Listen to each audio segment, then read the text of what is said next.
Welcome to the Pickleball Therapy Podcast. It is the podcast dedicated to your pickleball mind, and it's the only podcast dedicated to your pickleball mind. This is not the familiar voice that you hear each week of my co-coach at Better Pickleball, Tony Roy.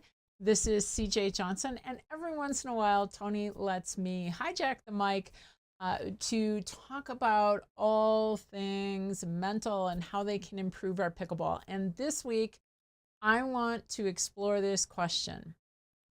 Will a smile help your pickleball game?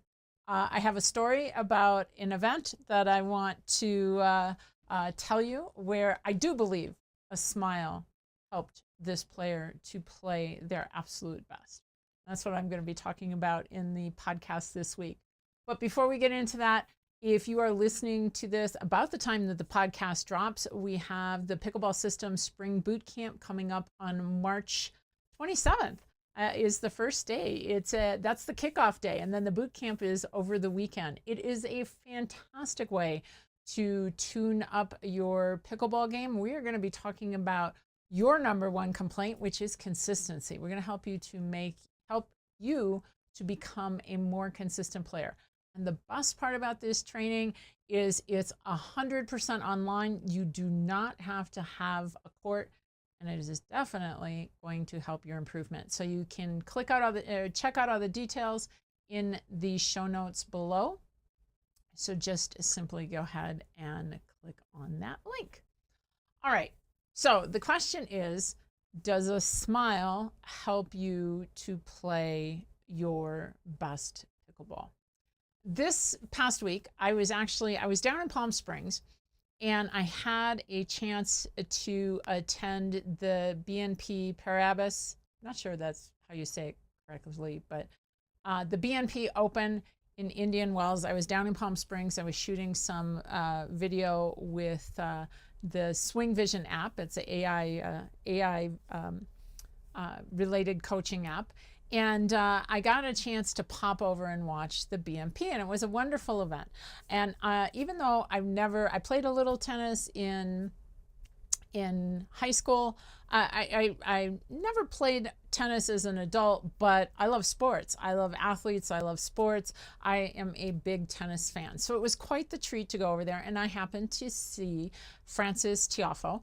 And if you're not familiar with tennis, he is the 17th ranked player in the world. I happened to see him, and I think it was his first round match, and he didn't play his best, but he eked it out in 2 sets. And I like Frances Tiafoe. He is really a showman. He's an American player.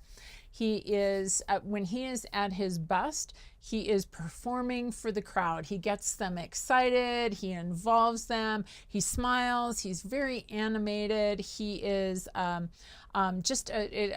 a real outgoing aura, I guess is how I would put it. Pulls the crowd in, gets the crowd to cheer for him very easily.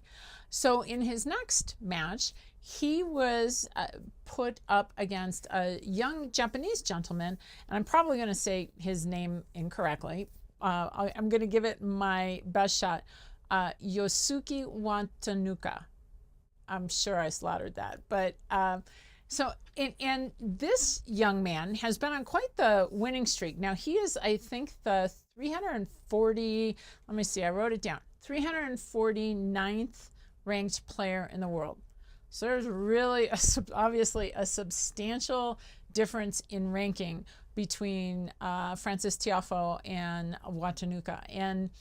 And he got into this, though. He is on quite the roll. He has won his last, I think it was his last 4 events prior to coming to the tournament. And for those of you who may not know tennis or follow tennis, this is a fairly big tournament.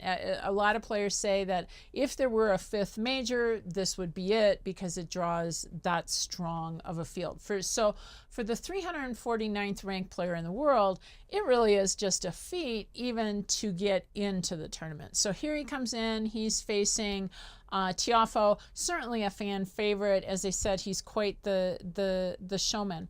But from the very beginning of this match, Watanuki came in and he had this smile on his face.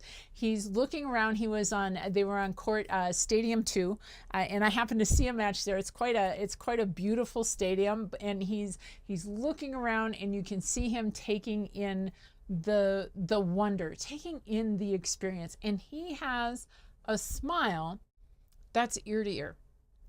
That's how he comes in, and that's how he is starting the match.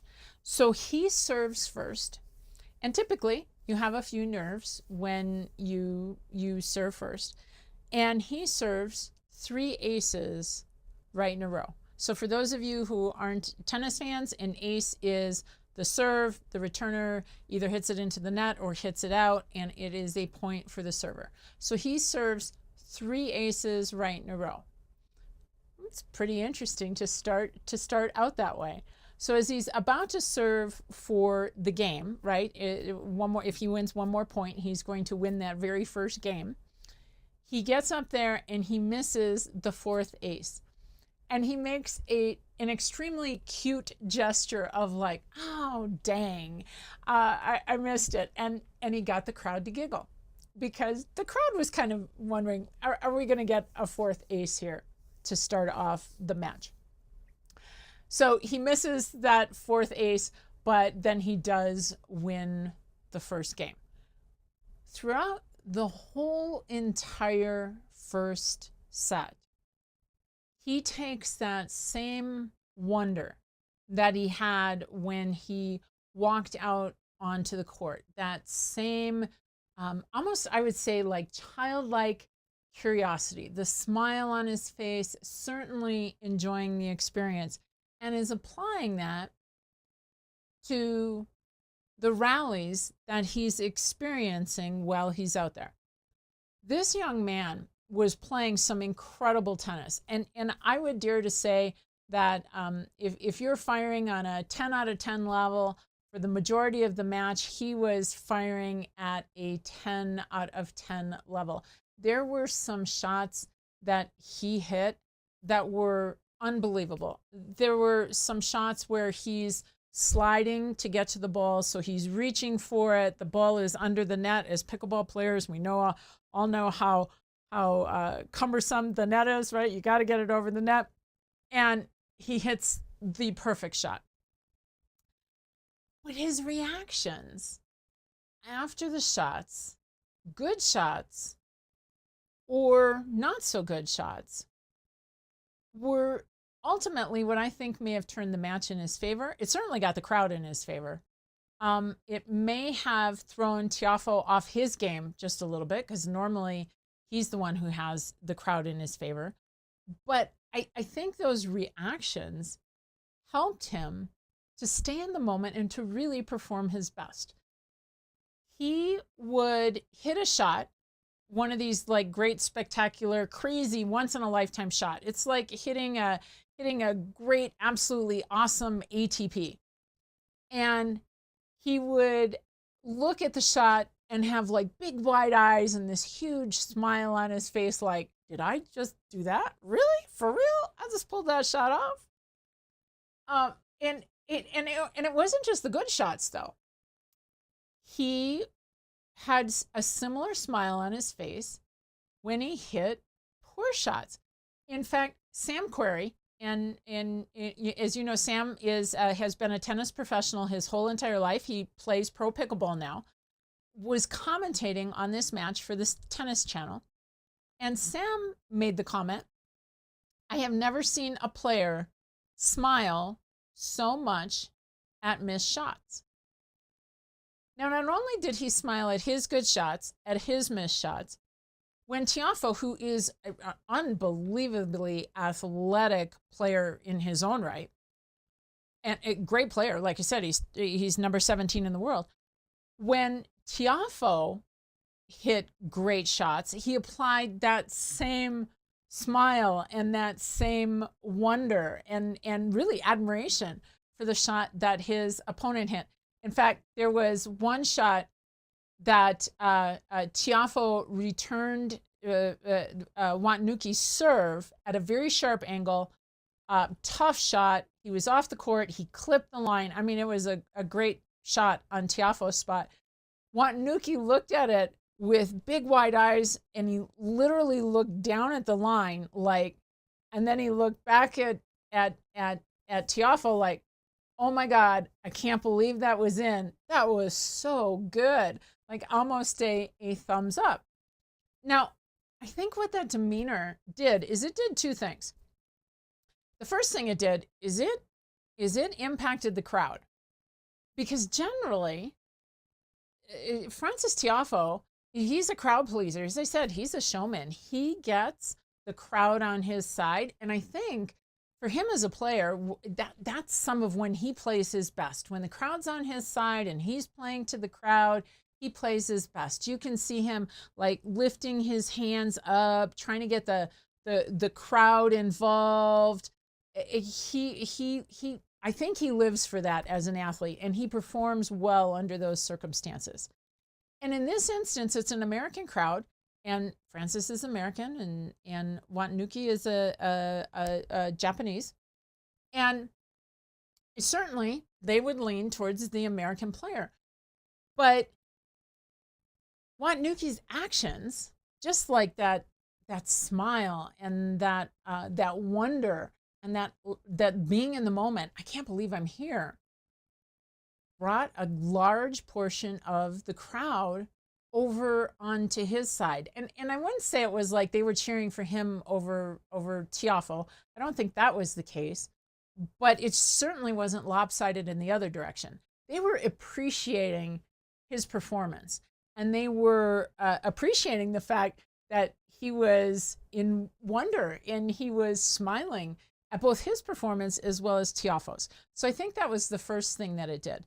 But I believe the second thing that it did is that wonder, that smile, that helped him, Watanuki, to be in the present, to be in that present moment.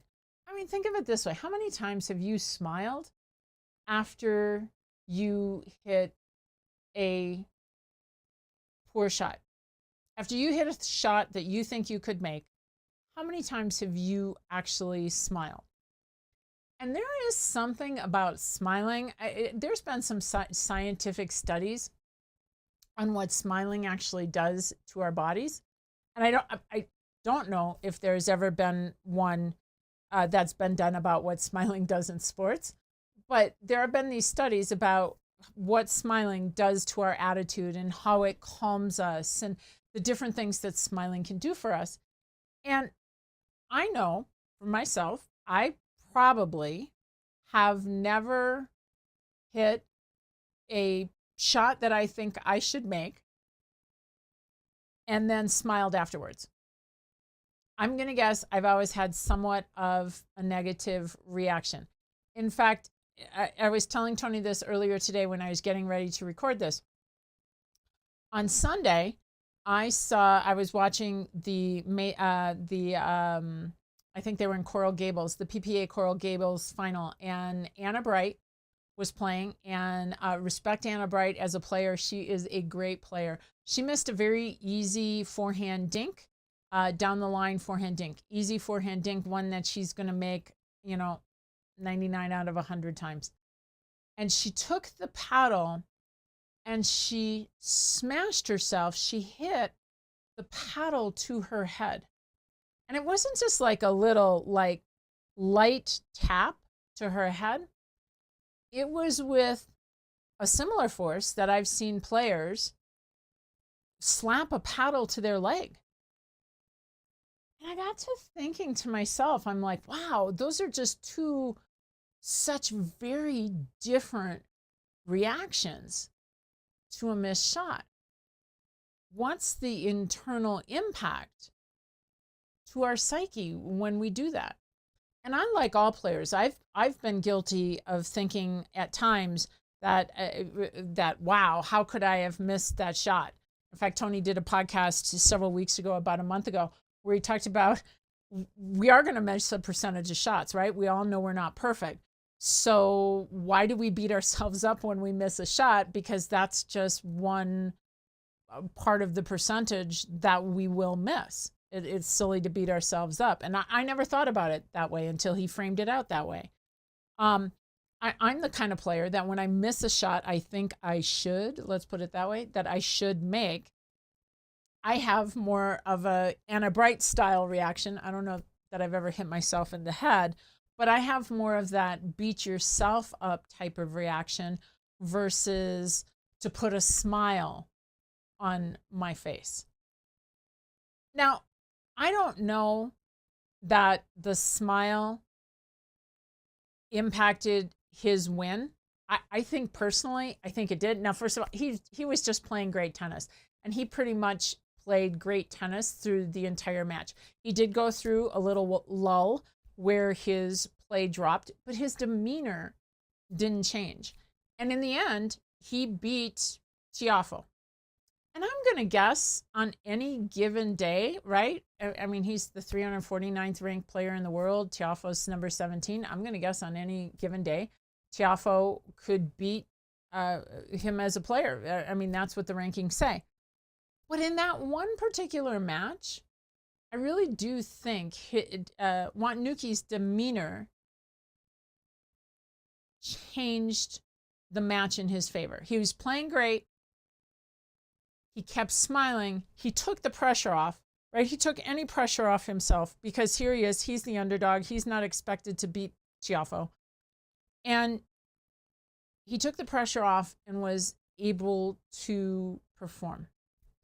So maybe, just maybe, the next time you're out on the court, I know I'm going to try this. The next time I'm out on the court, I'm going to smile after I make the shot.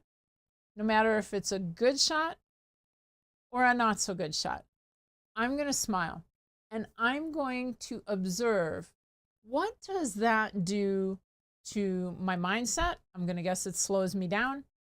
I'm going to guess it calms my body. I'm going to guess it calms my breathing.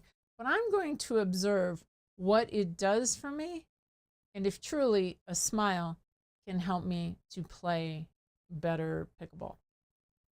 That's what I've got for you this week. Don't forget, we've got that March boot camp coming up, and your regular podcast host, Tony Roig, will be back next week. Until then, have fun. And hey, let us know. If a smile improves your performance, send me an email, cj@betterpickleball.com. Let me know. I want to know. Until then, have fun out there.